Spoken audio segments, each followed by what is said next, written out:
Doctor Syed Asif Rizvi जी, इस बार इस जंग के लिए जिम्मेदार कौन है? देखिए, बिल्कुल, बहुत शुक्रिया कि आपने ईरान से जोड़ा मुझे। जंग के लिए जिम्मेदार, अभी मैं रिपोर्ट देख रहा था CNN की, और खुद एक अमेरिका के अभी जर्नल की रिपोर्ट देख रहा था। उन्होंने साफ अल्फाज में कहा कि शायद CIA के साबिक चीफ थे या कोई बड़े ओहदे पे थे। उन्होंने कहा कि मैं बाकायदा ये देख रहा हूं और इसमें वाज़ेह है कि 5th क्लॉज का जो है उल्लंघन हुआ है, जब अमेरिका MOU पे था कि हम जो है आपको सेफ पैसेज देंगे और आपके लिए अरेंज करेंगे, हम आपके लिए वे अरेंज करेंगे, तो जरूरत नहीं थी एक नया पैसेज बनाने की और उधर से गुजरने की। बहुत सही हमारे डिप्लोमेट साहब ने कहा कि उनकी मानसिकता ऐसी है। देखिए, बहरहाल पर्सनल तो कुछ नहीं, बहुत अच्छी बात है, बुजुर्ग है हमारे, उनसे सीखना चाहिए बहुत सी चीजें, क्योंकि मैं तो अमेरिका ना गया हूँ ना रहा हूँ, तो अच्छी चीज बता रहे हैं वो। लेकिन सैयद आसिफ जी, समझना पड़ेगा। अमेरिका तो यही कह रहा है कि ये हमने स्ट्राइक इसलिए की क्योंकि आपने कमर्शियल जहाजों को, 3 कमर्शियल जहाजों को आपने अटैक किया, आपने MOU का उल्लंघन किया। ना आप अटैक करते ना एयर स्ट्राइक होती। नहीं, वजह ये नहीं थी।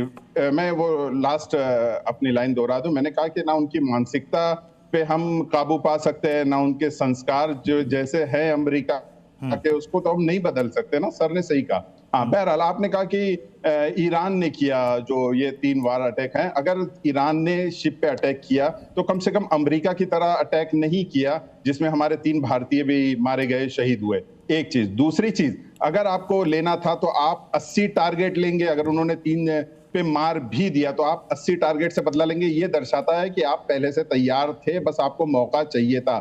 थर्ड चीज जो आप बहुत वाज़ेह देख रहे हैं इसमें, वो ये कि पहले क्लॉज पे पहला बिंदु उसका यही था कि लेबनान पे वार रुकेगी, जो कि रुकने के लिए, थमने के लिए तैयार नहीं थी। तो ये सारे बिंदु हैं जिसपे हमको देखना होगा, और जो अमेरिका पीठ पीछे प्रोग्रामिंग चल रही थी। देखिए, यहाँ के बहरहाल ईरान की इंटेलिजेंस है और इसको इनपुट आपने देखा होगा 2-3 दिन पहले रशिया से, चाइना से बार बार ये आ रहा था कि अमेरिका रेडी हो रहा है वार के लिए, अमेरिका तैयार हो रहा है हमले के लिए, अमेरिका अटैक करने वाला है। बार बार ये इनपुट था, रशिया की ये रिपोर्ट है। तो ये सारी चीजें जब रखेंगे बैकग्राउंड में तो बहुत सी चीजें हमें समझ में आएगी। आपके पास लौटूंगा। कमर आगा सर, फिर उस MOU का क्या सर, जो 14 पॉइंट्स थे उनका क्या? फिलहाल तो मुझे नहीं लगता कि कुछ उसके ऊपर डिस्कशन होगा। देखिए, सारी बातों का पता चलेगा मंडे को वहाँ, यानी सोमवार के दिन इज़राइल के प्रधानमंत्री बेंजामिन नेतन्याहू साहब की मीटिंग है वाशिंगटन में प्रेसिडेंट ट्रंप के साथ। बहुत से मसले होंगे। इज़राइल का प्रेशर है कि जंग जारी रखिए। वो ये भी चाहते हैं कि खर्ग आइलैंड के ऊपर कम से कम अमेरिका कब्ज़ा कर ले, मगर अगर ऐसा होगा तो उसमें जानें बहुत जाएंगी। सेना अमेरिकन उसका विरोध कर रही है। बहुत सी बातें अमेरिकन की इकनॉमी परमिट नहीं कर रही है कि कोई बड़े युद्ध में वो जाएं, इससे कि उनके यहाँ इन्फ्लेशन भी है, हर चीज़ के दाम बढ़ गए हैं, अनएम्प्लॉयमेंट भी है, और वो सोच रहे थे कि शायद टैरिफ लगा देंगे तो मैन्युफैक्चरिंग वापस आ जाएगी। ऐसा हुआ नहीं, वो भी पॉलिसी फेल हो गई। फिर उसके अलावा बहरहाल बहुत क्राइसिस है अंदर और बहुत बड़ा विरोध है इस जंग का। ख़ुद प्रेसिडेंट ट्रंप की जो पार्टी है रिपब्लिकन, उसमें जो मागा मूवमेंट है वो कहता है कि आपने क्यों जंग छेड़ी। प्रेसिडेंट ट्रंप ने वायदा किया था कि वो अमेरिका को एक बार फिर से ग्रेट बनाएंगे, यानी इंटरनल डेवलपमेंट के लिए काम करेंगे, मैन्युफैक्चरिंग लाएंगे, और ये सारे जो वायदे थे वो पूरे नहीं हुए हैं। तो इस तरह से वो लोग भी चाहते हैं कि युद्ध में ना हो। अमेरिका पे वो भी बहुत है, जो उनका उधार है जिसे कहना चाहिए 37 ट्रिलियन से भी ज़्यादा अब हो गया है। तो स्वयं ट्रंप एक डील मेकर है।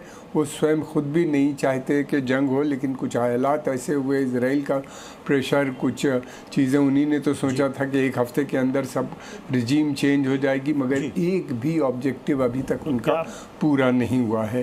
तो अब यह है कि वो बातचीत के माध्यम से चाहते थे कि उनके ऑब्जेक्टिव पूरे हो जाएं, तो बातचीत पे ईरान कोई कंसेशन देने पे नहीं तैयार है। ये एक फ्रोजन कॉन्फ्लिक्ट कॉन्फ्लिक्ट हो गई है जिसमें न तो युद्ध चलेगा बहुत लंबा और न ही अमन शांति रहेगी। अब ये कब तक ये पीरियड रहेगा, ये बहुत मतलब बहुत ही खतरनाक असमंजस पीरियड की स्थिति है। है इससे कि कि आगे 20% क्या होने वाला है तेल की किसी को नहीं पता, सप्लाई लेकिन इधर ही से होती है। जी सर, मैं लौटूंगा आपके पास।